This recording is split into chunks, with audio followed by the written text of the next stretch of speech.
The first lesson is the strategy of the kuffar to divide and conquer. And so we mentioned that before the battle began, Abu Sufyan sent a message to the Ansar to spare them a fight, saying, surrender the Prophet ﷺ. We don't want to fight you. Our problem is with him.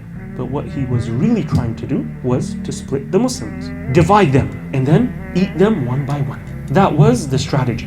And so if the kuffar did that yesterday, then they are doing it today. Today the claim is, we are just fighting the terrorists. We have no problem with the rest of the Muslims, as they're saying today in Palestine. Our problem is with Hamas, not with anyone else. And the media, what are they calling this war? The Israeli-Hamas war.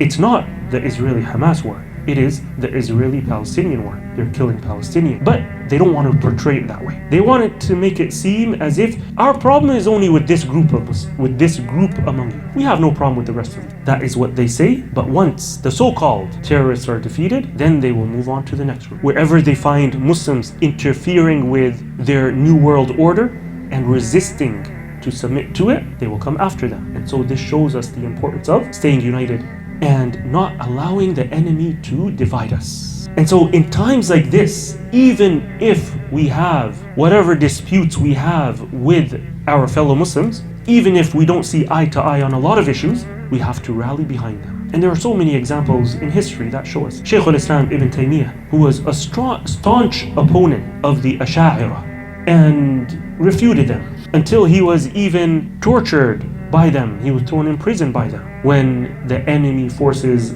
of the Mongols came, he went out and fought jihad against them side by side with the Ash'aris. فأقم وجهك للدين حنيفا فطرة الله التي فطر الناس عليها